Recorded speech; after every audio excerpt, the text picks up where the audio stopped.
Hello everybody, it's Stefan Joubert from the Stefan Joubert Guitar Academy, and in this little video I'm going to speak to you about the pentatonic scale, and we're going to discover a pentatonic run across the neck that can be very useful for your own playing. And I'm just going to show you a few things around the scale that can anyway help you for your own improvisations and help you to expand your repertoire. And if you've never heard of pentatonic runs, this is a great first lesson in pentatonic runs, and it will explain the usefulness of learning how to play the pentatonic scale diagonally across the neck in a way that can be very conducive and helpful for improvisation purposes. So let us take a look at the pentatonic scale, the minor pentatonic scale in A.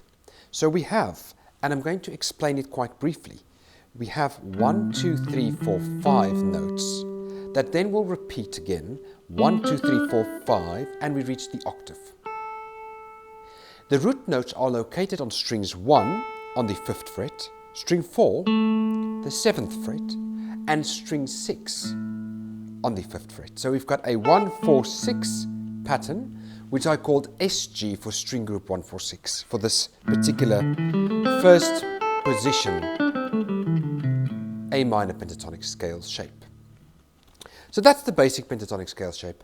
But now we're going to quickly talk about our octave shifter, which is going to be the basis for this pentatonic run. So what we're going to do for this one, and the reason we're going to start on this note is because it's going to make this run very easy, is we're going to go from the A and we're going to go 1, 2 semitones or a full step down to the G. And we're going to play this particular run from the G note. Now, to make this useful, we need to find and locate the Gs diagonally across the neck. And I'm just quickly going to talk to you about how to do that. So you've got your G. Now remember, we're in A minor pentatonic, so that's the flat 7 of A, 2 half steps down.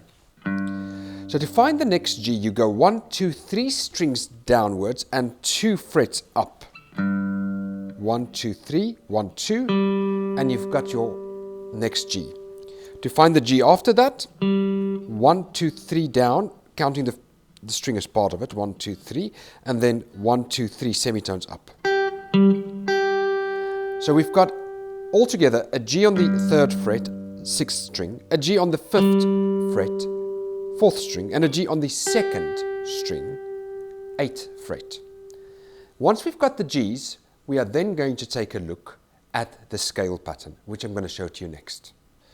So now that we've got a close-up view, let us take a look at the scale in detail. So it's 5 notes in total, because again it's the pentatonic scale. So starting on the G note, which is on the 3rd fret of the 6th string, we're going to go finger 1, finger 3, finger 1, finger 3, and we're going to slide up from that 5th fret, which is over here, slide it up to the 7th fret. So altogether 1, 3, 1, 3, up to 7. I'm just going to repeat that again. If you want to do this with me, it's very good for you to play it and say it.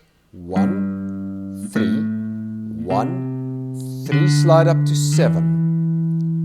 Now we hit the next G note here, which is on the D string or the 4th string, 5th fret. And again, we're going to go 1, 3, 1, 3, sliding up to 7. 1, 3, 1, 3, sliding up to 7. All together, let's do this together.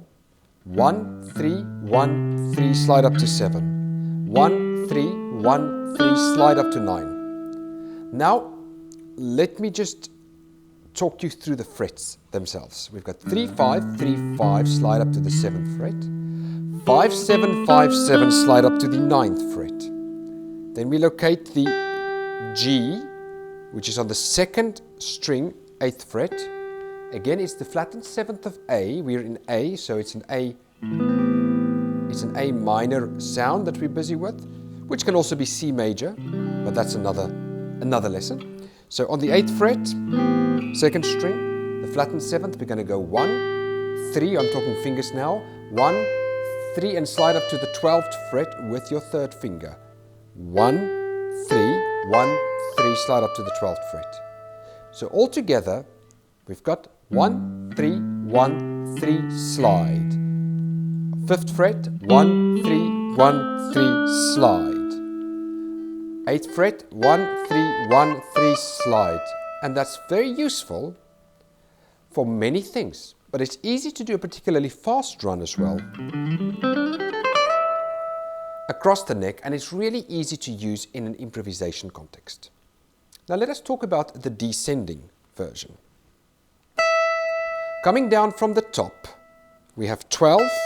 So now I'm starting at the highest point of where we've ended. So we started down here, ending on the 12th fret. Now let us look at it coming down. It's a lot harder coming down because you're not sliding with the 3rd finger but with the 1st finger. So you're going to do 3, 1, sliding down 2 frets to the 8th fret, 3, 1. This time the E is the octave that goes through. 3, 1, sliding down, 3, 1. And then again, 3 on the 9th fret, 1, slide down, 3, 1. And then finally on the 7th fret, 3, 1, slide down, 3, 1. Thank you so much for listening to this so far. So if you've got any questions regarding this, just feel free to contact me.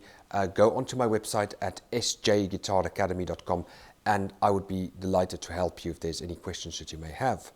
But now, all the material, if you look on the description below, you'll be able to download it. It will take you to a link to my website, and you can just download it, and you can anyway study the material as well. Now, let's just talk about the usefulness of this particular line. What is it for? Why do we care? Well, the pattern itself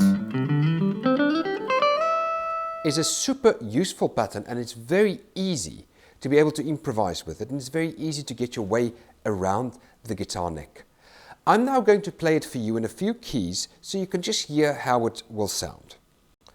So, let us now take a look at using this scale, let us say, in A major instead of A minor. So, I'm going to play an A major 7th chord. Beautiful lush chord, or I can play another voicing up here. And what we're going to do is we're going to play the F sharp minor pentatonic scale, which is also the 5th mode of the A major pentatonic scale. But for our purposes, let us refer to the minor, not to confuse the two. So we're going to start from the F sharp minor, go down a whole step or 2 semitones to the 7th, the flat 7th of F sharp, which is the 5th of A, and then we'll play the pattern. Now we've got some open strings here, so we're going to have 0, 2, 0, 2 that slides to 4. You can hear how beautiful it sounds in a major context.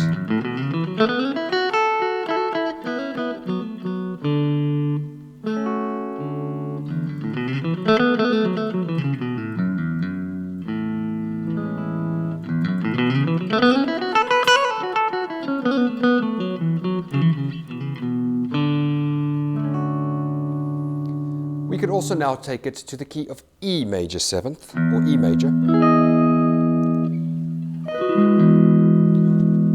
It's going to be in C sharp minor, the relative minor of the major scale.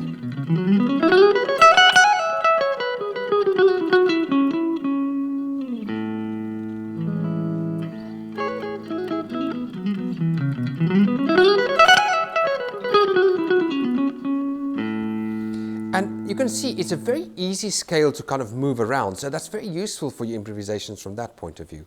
We could also do an E minor, and I would advise for you to move it around to get used to it.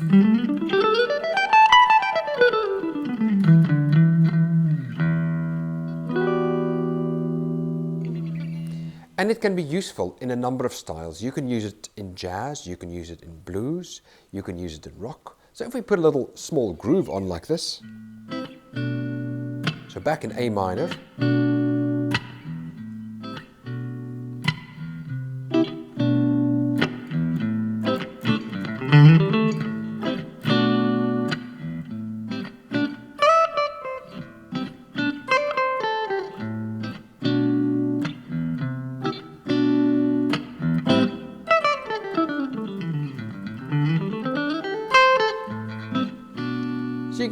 the idea of how that can be used.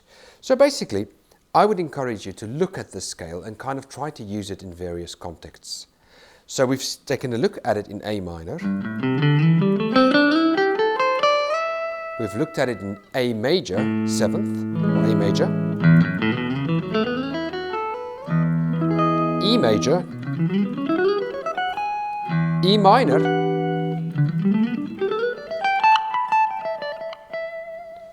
And you can take it through many, many different keys. So experiment with this little run. Let me know in the comment section what you think of this pentatonic run and how you'd like me to maybe to post on some other runs, which I'm taking a look at doing in the future. And once again, just look down in the comments in the description section below. There's a link to the website where you can download the tablature for this particular exercise. Thank you so much for listening. If you've got any questions, feel free to ask. I'll be very happy to help you. So try it out, try it in your own playing, and let me know what you think. Thank you.